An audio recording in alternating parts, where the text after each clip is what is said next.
J'ai le grand plaisir ce matin de recevoir quelqu'un que j'ai connu lorsque j'étais enfant et je suis très heureuse de le recevoir à nouveau pour parler de son récent livre qui vient tout juste de paraître. Ce livre s'appelle « Et l'homme créa Dieu à son image ». Donc c'est un titre qui étonne énormément. On va en parler de ce titre dans les prochaines minutes. On reçoit aujourd'hui Romain Gagnon. Romain Gagnon qui est ingénieur, entrepreneur, auteur, conférencier.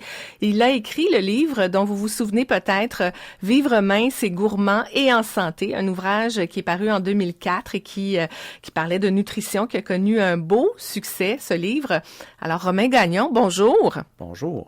Romain Gagnon, très contente de te recevoir pour parler de ce livre qui a été préfacé par nul autre que Monsieur Yvon Dallaire. Alors, Yvon Dallaire qui est psychologue et qui dit que cette publication tombe à point. C'est le moment propice pour poser un regard anthropologique sur le phénomène de la religion et s'interroger sur la place qu'on veut bien lui laisser à cette religion au 21e siècle. Et ça tombe à point parce qu'on parle beaucoup en ce moment avec François Legault de tout ce projet québécois de la laïcité. Donc, parlons un petit peu de l'importance de ce sujet qui est traité dans le livre. Ben en fait, oui, la laïcité est vraiment à l'actualité, c'est le moins qu'on puisse dire au Québec en ce moment. J'aborde la laïcité dans mon livre, évidemment, surtout au dernier chapitre, mais je vais plus loin que ça, par contre. Je me pose des questions plus fondamentales. Oui, la laïcité, ça me semble assez évident, quoique encore dans l'esprit de certaines personnes, ça ne l'est pas. Il faut pas mélanger laïcité et sécularisation, OK? L'idée de la laïcité, c'est de permettre à chacun d'avoir ses propres croyances, mais de fonctionner en société, de garder un organe d'enseignement, de justice et d'État indépendant, non influencé, noyauté par une religion quelconque. Donc, c'est l'inverse de ce qui se passe notamment en Arabie Saoudite, par exemple, où la religion est très, très proche de l'État, où la religion est instrumentée par l'État, d'ailleurs, aux fins de l'État. Puis malheureusement aussi, il faut se dire les vraies choses, c'est ce qui arrive également aux États-Unis en ce moment. Je lisais tout récemment dans les journaux que tous les candidats en ce moment là, à la présidence des États-Unis se sont tous affichés comme croyants. Au 21e siècle, c'est un petit peu inquiétant. Un pays qui est le plus puissant du monde, qui détient l'arme nucléaire, moi, ça me donne froid dans le dos, là. Tu sais, puis j'avoue, je suis vraiment étonné aussi. Oui. On va essayer d'expliquer la différence à nos auditeurs parce qu'on en parle un peu dans le livre entre religion, croyance. On va essayer de comprendre l'importance de la laïcité dans un monde qui est de plus en plus multiculturel, en fin de compte, où on essaie de bien vivre ensemble et cette notion de religion peut rendre les choses difficiles en société parce que, comme tu viens de le souligner, demander à François Legault s'il croit en Dieu, ben c'est une question qui est importante. Ça veut dire quoi, croire en Dieu? Puis qu'est-ce que c'est que le Dieu pour nous? Hein? En fait, François Legault aurait dû répondre à cette question des journalistes comme Einstein l'avait fait il y a quelque temps en disant « Définissez-moi qu'est-ce que vous entendez par Dieu, puis ensuite je vous dirai si j'y crois. » Parce que d'une personne à l'autre, Dieu, ça peut vouloir dire bien des choses différentes. Pour quelqu'un qui croit fermement, qui est un fervent catholique ou musulman, croire en Dieu, ça se ressemble beaucoup. Mais pour quelqu'un qui croit simplement de cette forme de divinité dans l'univers, à une essence divine, spirituelle, là, on est loin des petits anges qui jouent de la harpe couchés sur les nuages. Là. Tu sais, c'est une autre conception complètement de Dieu. Fait que le terme Dieu est galvaudé, hein, est utilisé à toutes les sauces, malheureusement. Ce qu'on remarque, c'est que, essentiellement, si on regarde ça d'un point de vue anthropologique, la raison pour laquelle l'être humain, comparé aux autres animaux, a développé ce qu'on appelle le savoir collectif, la société, c'est que c'est un petit peu pour assouvir son anxiété existentielle. Il y était une époque où est-ce que on dansait pour qu'il pleuve, pour les récoltes. À un moment donné, on a compris, grâce à la science, que c'est un phénomène météorologique qui n'était pas influencé par nos danses. Il va finir par pleuvoir. C'est ça. Et on peut même prédire quand il va pleuvoir. Alors, dans ce sens-là, le savoir vient soulager notre anxiété face à l'inconnu. Il faut comprendre que les croyances accomplissent le même objectif. Mais il y a une différence fondamentale, c'est que le savoir, c'est universel. 2 et 2, ça fait 4. Au Canada et en Iran. Mais la croyance, elle varie d'une communauté à l'autre. Elle est source de conflits, et de conflits inutiles. Parce qu'il faut se dire les vraies choses. Les religions sont la première source de violence dans l'histoire. Alors, c'est pour ça que rendu au 21e siècle, il faut se poser des vraies questions. Est-ce qu'on veut vraiment que nos sociétés soient dirigées par des croyances ou on veut pas plutôt se rabattre à des connaissances? Oui, tout à fait. Alors, des connaissances, puis aussi une société de droit qui se responsabilise et qui donne aussi un peu de droit aux autres, pas juste aux puissants, pas juste au pouvoir. Ça, c'est important. Oui, ben là, on rentre dans un autre débat politique, là. Oui, tout à fait. Mais je veux revenir à cette idée de religion, de guerre de religion, parce que les croyances ne sont pas pratiquées de la même façon. C'est souvent la différence entre les individus qui crée aussi une crainte. Donc, depuis très longtemps, en littérature, on voit que les guerres entre les différents peuples et la Terre a été divisée géographiquement d'une certaine façon pour se protéger avec des frontières et tout ça, parce que la différence a toujours fait peur. La différence de langue, la différence de compréhension de l'univers de l'autre. Donc, ça, c'est des défis que notre société moderne va devoir relever. Ce que j'aime bien dire aussi, c'est que, bon, le premier ancêtre distinct de l'homme, parce qu'on a des parents communs, comme on sait, l'homme ne descend pas du singe, mais on a des parents communs. La première espèce distincte, c'est l'Homo habilis, qui remonte à 2,3 millions d'années. Jusqu'à aujourd'hui, la sélection naturelle a opéré sur l'homme pour faire l'homme qui est aujourd'hui. Ce qu'il faut tout le temps garder à l'esprit, c'est que si on compare le temps que l'humain a passé en civilisation, donc les 12 000 dernières années, qui correspondent au début au néolithique, puis la société moderne qu'on connaît aujourd'hui, ça représente même pas 1%. En fait, si on ramène notre 2,3 millions d'années sur 24 heures, le temps que l'humain a passé en civilisation représente même pas une seconde. Donc, il ne faut pas s'étonner que la sélection naturelle nous a pas développé adéquatement pour vivre dans une société d'aujourd'hui. Puis ça, c'est le commun dénominateur entre mes deux livres. Parce que dans mon premier livre, qu'est-ce que je disais? Je disais la nourriture moderne n'est pas adaptée au système digestif de l'humain. Ben, c'est bien normal.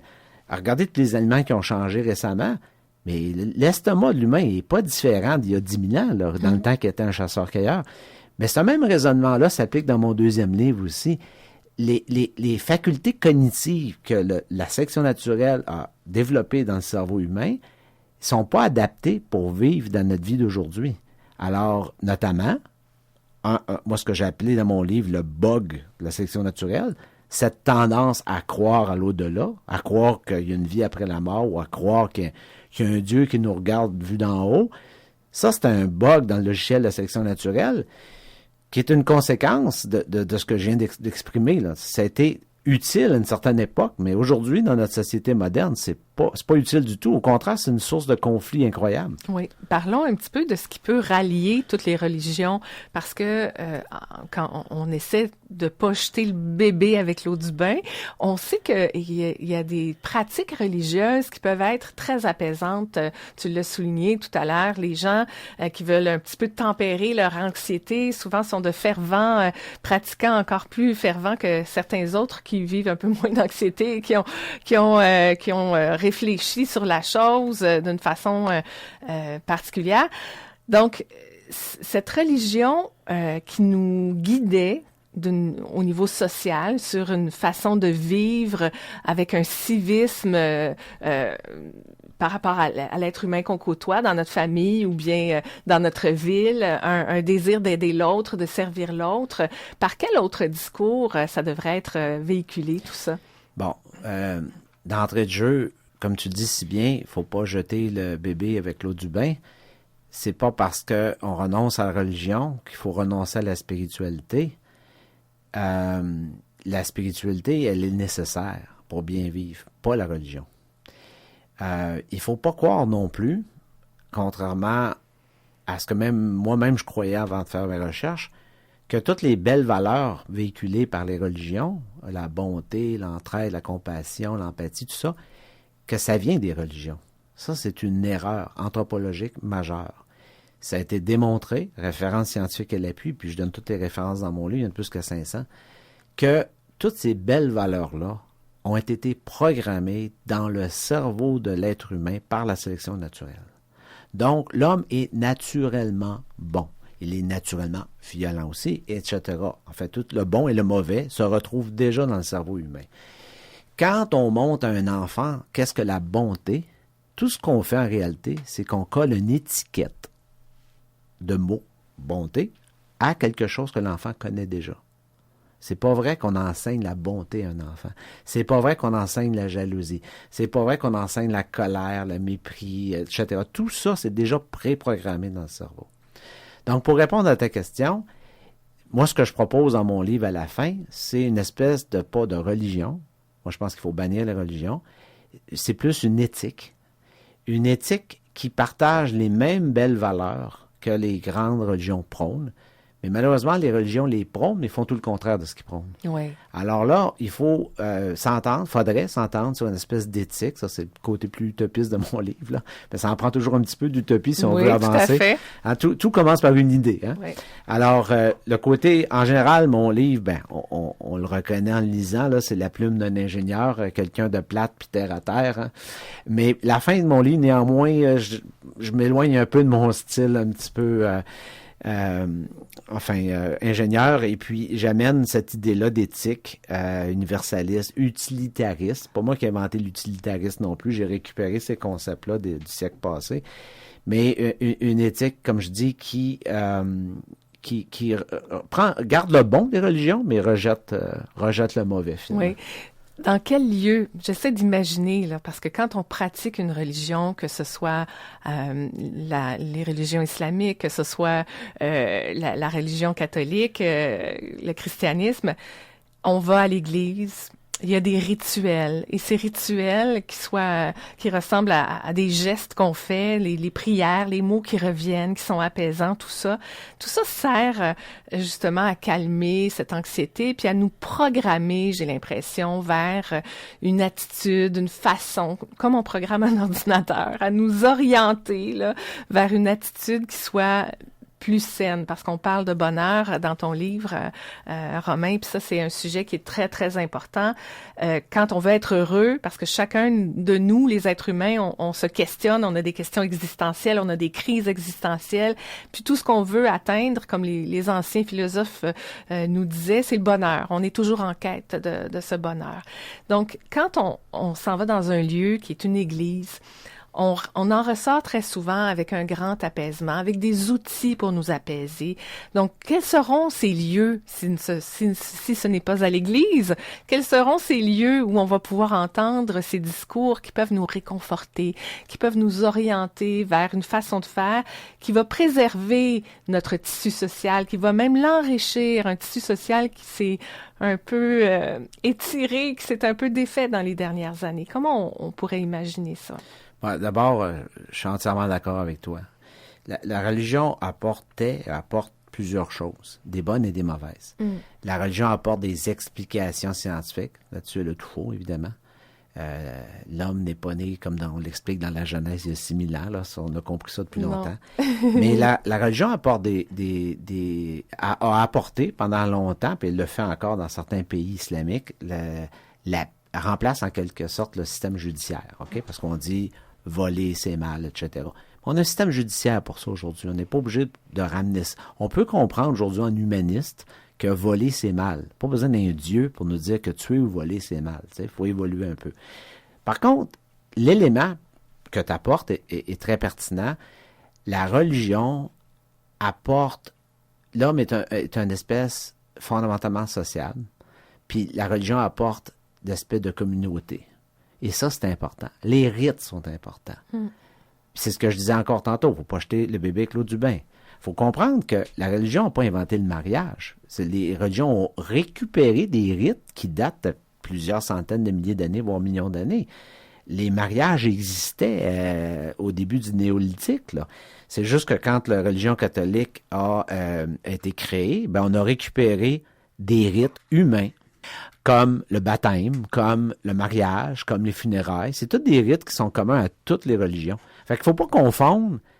Il faut continuer ça. Il y a des moments marquants dans une vie. Quand on décide de faire vie commune avec la même personne pour le restant de nos jours, quand on met un enfant au monde, quand on perd un être cher, c'est tous des événements marquants dans une vie qui méritent d'être soulignés. Moi, personnellement, ça fait grimacer certaines personnes. Je me suis marié en première noces à l'Église catholique, pas parce que j'étais croyant. J'ai mis ça au clair avec la curé assez tôt. Sauf que, pour moi, c'était important parce que j'associais, dans ma culture judéo-chrétienne, j'associais mon engagement face à ma femme à cette pratique, cette tradition-là d'une grande église, un grand bâtiment avec tous mes proches. J'ai toujours aimé le son de l'orgue dans les églises, etc. Ça, on peut pas effacer ça. C'est pas parce qu'on arrête de croire aux explications métaphysiques de la religion catholique que pour autant, il faut rejeter tout ce bel aspect-là. Évidemment, dans cette éthique utilitariste dont je parlais tout à l'heure, il faudrait trouver une manière de récupérer ça. Et d'ailleurs, c'est probablement la partie la plus positive aux États-Unis, c'est que chaque banlieue, chaque communauté a sa petite paroisse, sa petite église. Ça, c'est le côté positif. Le côté moins positif, c'est que quand on ostracise une jeune fille parce qu'elle a eu des relations sexuelles avant le mariage, on ostracise un jeune homme parce qu'il est homosexuel, etc. Ça n'a pas sa raison d'être. Oui. Alors, il faut faire du ménage peut-être dans nos pratiques religieuses, plus que de tout jeter ça puis de transformer les églises en condos.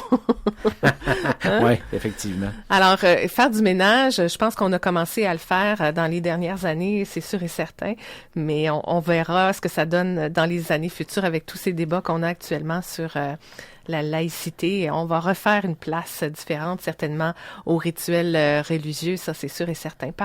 Revenons sur l'idée du bonheur, parce que cette idée du bonheur, c'est quand même, je pense, ça fait partie du sous-titre du livre. Donc, la science à la rescousse du bonheur. Comment la science peut être à la rescousse du bonheur? Bon, ben, avant de répondre, j'aimerais dire que les deux grandes religions monothéistes actuelles, le christianisme et l'islamisme, pendant près de 2000 ans, nous ont répété le même message. C'est pas grave si vous êtes malheureux en ce moment, parce que plus tard, quand vous serez au ciel, vous serez heureux. Vous aurez compris que mon message dans le livre, c'est complètement différent. Non, ça c'est une supercherie. Supercherie inventée par les dictateurs pour mieux vous asservir. Oubliez ça, le bonheur. Il n'y a rien après. Niet. Alors, si vous avez à être heureux, c'est maintenant. Regardez en sortant de votre maison le tas de cailloux qui est là, puis dites-vous une chose, lui, il sent rien. Vous avez l'avantage de sentir quelque chose. Quand votre père a fécondé votre mère, là, il y avait 150 millions de spermatozoïdes. Vous avez gagné la course. Donc, vous êtes chanceux. Au lieu de voir la vie comme quelque chose de décourageant, appréciez votre chance d'avoir été le bon spermatozoïde. Alors, si maintenant je réponds à ta question par rapport au bonheur, eh bien, là-dessus, étrangement, j'ai concilié deux choses qui, a priori, sont assez diamétralement opposées, soit les enseignements des anciens sages, issus de la Grèce antique, et même plus loin que ça, de l'ancienne civilisation chinoise, donc Confucius, taoïsme, tout ça, avec les récentes découvertes scientifiques en neuropsychologie, en psychologie évolutionniste, en neurobiologie. Et ça converge. C'est ça qui est assez intéressant. C'est difficile à l'université, il y a tellement de choses à apprendre, c'est difficile d'étudier dans tous les domaines. Alors, habituellement, quand on lit un livre, on lit un livre sur l'histoire antique ou la philosophie antique, ou on va lire un livre sur la neuropsychologie, etc. Dans mon livre, j'ai quand même réussi, en survolant, bien entendu, parce que je ne peux pas m'étaler autant et être aussi profond en même temps, mais j'ai quand même réussi à connecter des choses qui, a priori, ne se connectaient pas. Et je pense que c'est ça qui justifie le sous-titre de mon livre, la science à la rescousse du bonheur, parce que, au fond, le secret du bonheur réside non pas dans sa définition catholique ou islamique ou même hindouiste, mais plutôt dans notamment le taoïsme.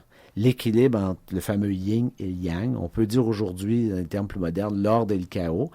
Jordan Peterson, notamment, c'est lui qui m'a aiguillé sur cette voie-là, de l'ordre et du chaos. Puis au fond, je réalise que c'est rien de moins que le yin et le yang qui était inventé il y a quelques milliers d'années. Alors, donc, le point d'équilibre qui est variable d'une personne à l'autre. Il faut trouver son propre point d'équilibre. Il faut s'assurer aussi de combler, puis là, je fais référence à un psychologue canadien qui est beaucoup plus récent, Maslow.